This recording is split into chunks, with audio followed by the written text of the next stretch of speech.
Mayotte a cette chance d'avoir un si beau lagon et moi je trouve que ce serait dommage de l'abîmer.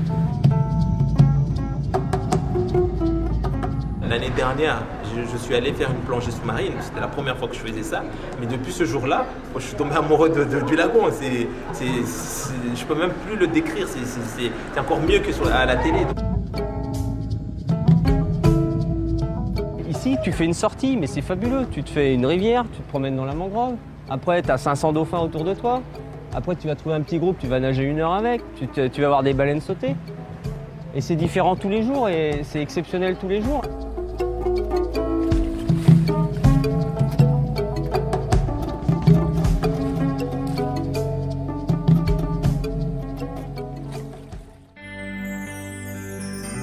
Située au nord du canal du Mozambique, entre Madagascar et la côte est africaine, Mayotte est une île d'exception de l'archipel des Comores.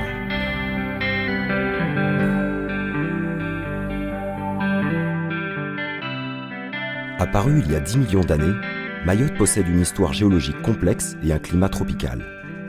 C'est aujourd'hui l'un des 10 plus grands lagons au monde. Un archipel volcanique d'à peine 374 km² émergeant d'un lagon de 1500 km².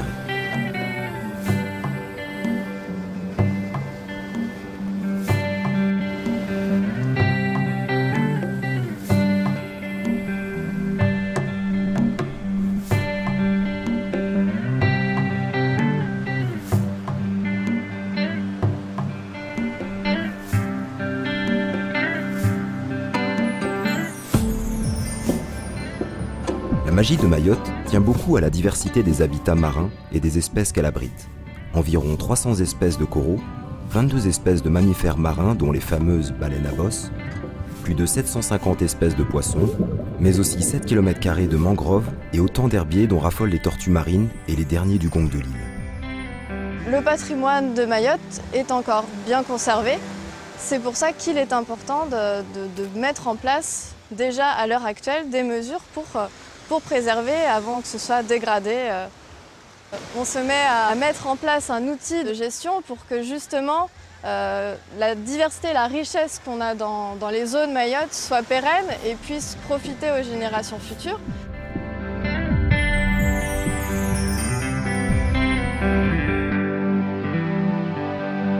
Pour les Mahorais, je peux dire que la mer, c'est juste un garde-manger en fait. Nous, on va à la mer pour chercher du poisson et tout ce qui peut se manger qui se trouve dans la mer. Nous, les Mahorais, on n'est pas du tout plage comme les Muzungu, mais ça commence à venir. Les temps changent à Mayotte. Nouvelle génération, globalisation et développement obligent. Dans un environnement aussi sensible qu'un lagon, cela se ressent très vite. Le problème, malgré tout, c'est que Mayotte est confrontée à un développement et notamment à une croissance démographique assez importante. Les impacts s'accélèrent, se développent. On sait bien qu'on est en retard en matière d'assainissement, en matière de traitement des déchets. Déjà, on commence à se poser des questions sur les ressources en poissons, par exemple, dans le lagon, qui est quand même une base essentielle de l'alimentation des Mahorais.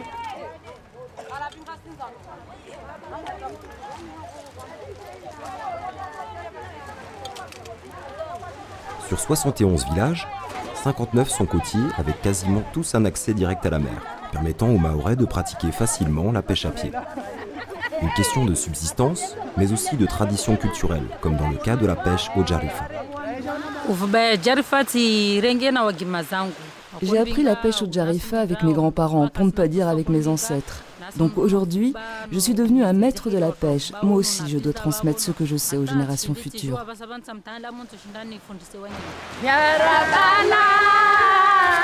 Cette pêche traditionnelle et intergénérationnelle est exclusivement pratiquée par les femmes d'un même village. Le Jarifa, c'est le nom du tissu de tulle qui leur permet de piéger de petits poissons dans les mangroves, les baies ou sur les platiers à marée descendante. Pendant 2 ans, une mission locale a étudié les conditions de création d'un parc naturel marin. Un parc naturel marin a vocation à préserver le milieu marin sans en exclure les activités. On veut faire comprendre aux gens, ou à ceux qui vivent du lagon, que c'est leur outil de tous les jours. C'est-à-dire ils passent leur semaine là-dedans, ils passent leur vie dans le lagon. On veut juste leur faire comprendre que on peut arriver à vivre du milieu et en même temps à le préserver.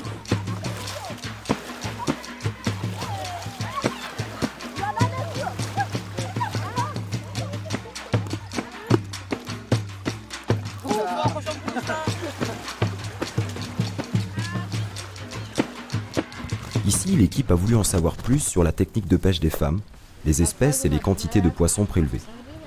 Une approche scientifique, mais pas seulement.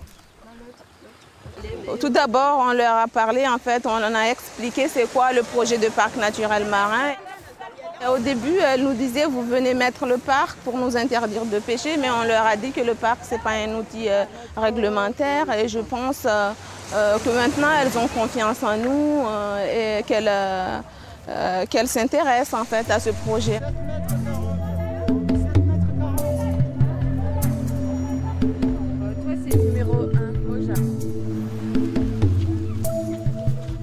Dans le volet concertation, on organisait des réunions soit avec les pêcheurs ou bien avec les autres acteurs dans les villages. On expliquait les gens que c'est vraiment l'outil parc naturel marin, quels étaient les inconvénients et quels étaient les avantages. Et notre travail, c'est essentiellement d'aller rencontrer les acteurs, d'aller leur expliquer ce qu'on veut faire, d'aller les interroger aussi sur la connaissance qu'ils ont de ce patrimoine, comment ils le vivent, comment ils l'approchent, et à partir de ça, d'essayer de trouver des orientations de gestion qui correspondent finalement le mieux possible à leurs aspirations et à ce qu'ils attendent un petit peu de ce lagon. Et peu à peu, un périmètre s'est dessiné. Des orientations de gestion se sont précisées et un conseil de gestion représentatif a vu le jour. On a participé aux différents groupes de travail, organisé aussi les réunions, aussi les réunions villageoises avec la mission. Et les élus ont participé quant à eux au niveau des réflexions, des comités de pilotage et de la validation des différentes orientations.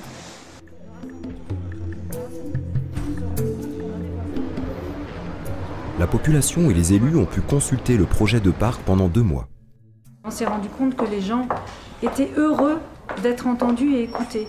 Et quand ils ont vu pendant 2 ans comment ça se déroulait, l'évolution des choses, la prise en considération de leurs particularités, de leur langue et de leur unicité finalement, de leur lien unique au lagon, les gens ont bien réalisé que c'était une démarche intéressante pour eux.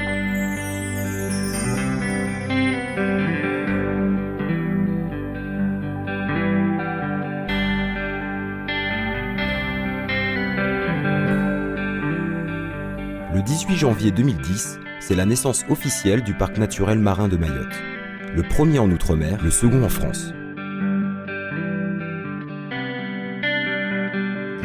Institution de parc naturel marin à Mayotte, en Yat-Ponas.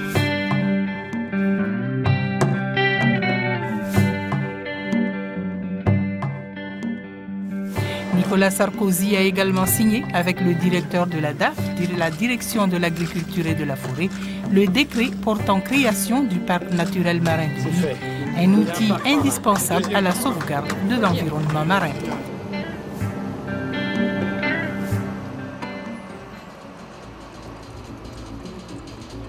Sept orientations phares ont été retenues pour la gestion du parc.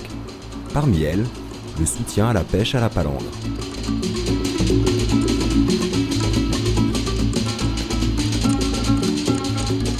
Quand j'étais enfant, je me rappelle bien, je partais avec mon cousin sur les bords des rochers là. Eh ben, on amenait la marmite directement. Donc on pêchait, on cuisinait en même temps. Donc maintenant c'est impossible. Nous on pêche loin de la barrière, on est à 15-20 000 de la barrière, on pêche pas là où les juvéniles viennent se reproduire, se grandir. On est assez loin quand même, on cherche vraiment les grosses prises.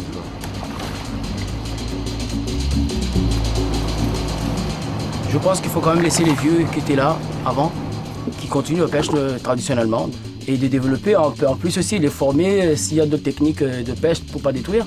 Je trouve que c'est une bonne idée, quoi. Moderniser, structurer la filière de la pêche professionnelle tout en maintenant durablement les pratiques traditionnelles, c'est un des défis à relever par le parc.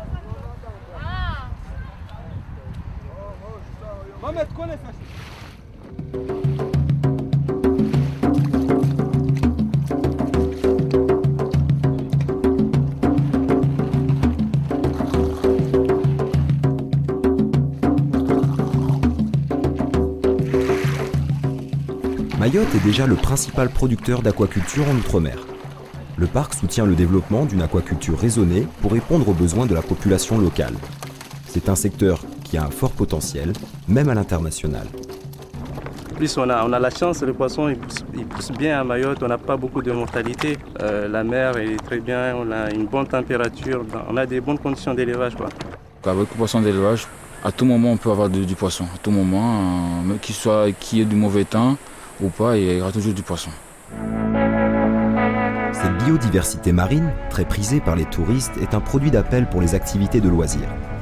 Avec l'appui du parc, les opérateurs vont organiser et professionnaliser leur filière.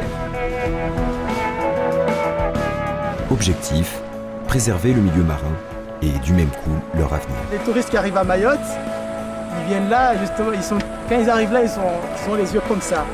Plein de souvenirs dans la tête et ils se disent « Oh mon Dieu, je ne savais pas qu'il y avait un bout de terre dans l'océan Indien qui possède des richesses marines aussi énormes. »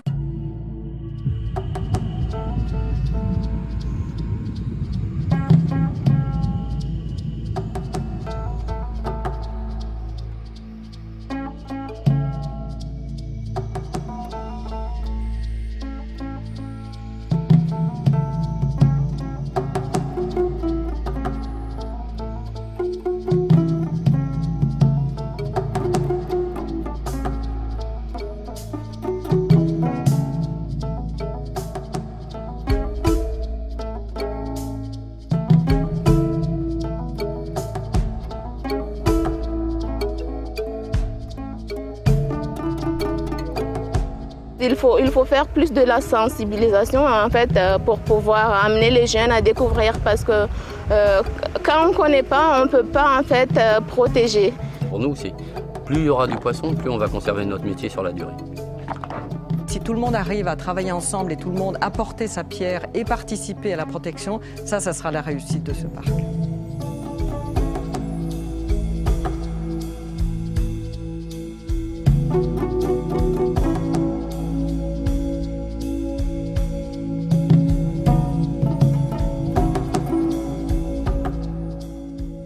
Ce qu'on fait actuellement, c'est pas pour nous, mais c'est pour nos enfants de demain. Je pense que l'espoir est là.